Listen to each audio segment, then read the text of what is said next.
குரு பகவான் ஒருவருக்கு பணம், பதவி, பட்டம், புகழ், கல்வி, ஞானம், செல்வம், குழந்தை பாக்கியம் அனைத்தையும் தரக்கூடிய ஒரு கிரகமாகும். குரு பகவானுக்கு நட்சத்திரம் அப்படிங்கிறப்ப நட்சத்திர நாதனாக இருக்குதுன்னா புனர்பூசம், விசாகம், பூரட்டாதி ஆகிய 3 நட்சத்திர நாதனாக அவை திகழ்கிறார். குரு பகவான் தசை காலங்கிறது 16 ஆண்டுகள். ஒரு ராசியில் ஓராண்டு காலம் தங்கக்கூடிய ஒரு கிரகம். குரு பகவானுக்கு எதிர்தன்மையான கிரகம் அப்படிங்கிறப்ப சுக்கிரன், புதன், சனி. நட்பு கிரகங்கிறப்ப சூரியன், சந்திரன், செவ்வாய் ஆகியவெல்லாம் குரு பகவானுக்குரிய நட்பு கிரகங்களாக விளங்குகிறது. குரு பகவான்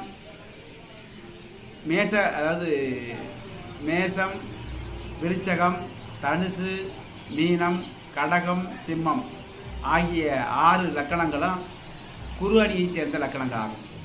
மேசம், விருச்சகம், தனுசு, மீனம், கடகம், சிம்மம். இந்த வீட்டின் அதிபதியான குரு பகவான் அந்த அணிக்கு கேப்டனாக இருக்கிறாரு. இந்த குரு அணியை சேர்ந்த கிரகம் சூரியன், சந்திரன், செவ்வாய் ஆகும். எதிரணிங்கிறது சுக்கிரன் அணி. அதாவது ரிஷபந்துலா, மிதனங்கண்ணி, மகர, கும்பம் ஆகியவை எதிரணி. சுக்கிரன், புதன், சனி எதிர்த்தன்மைக்குரிய ஒரு கிரகம். குரு பகவான்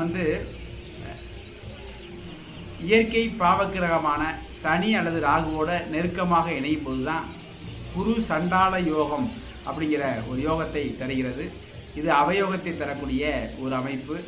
குரு பகவான் புத்திரக்காரகங்கிறதால இது போன்ற அமைப்பில் இருக்கிறப்ப சில நேரங்களில் புத்திர தோஷங்களையும் ஜாதகருக்கு கொடுத்துருது.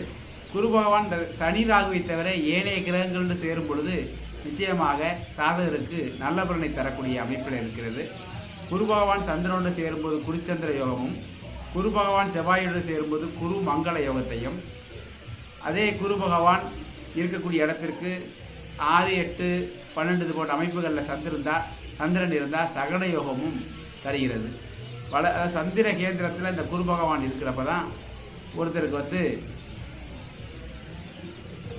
அதாவது எதிரிகளை வெல்லக்கூடிய யோகம் அப்படிங்கிற எதிரிகளை வெல்லக்கூடிய அமைப்பு அப்படிங்கிறது இந்த குரு பகவானுக்கு அமைகிறது.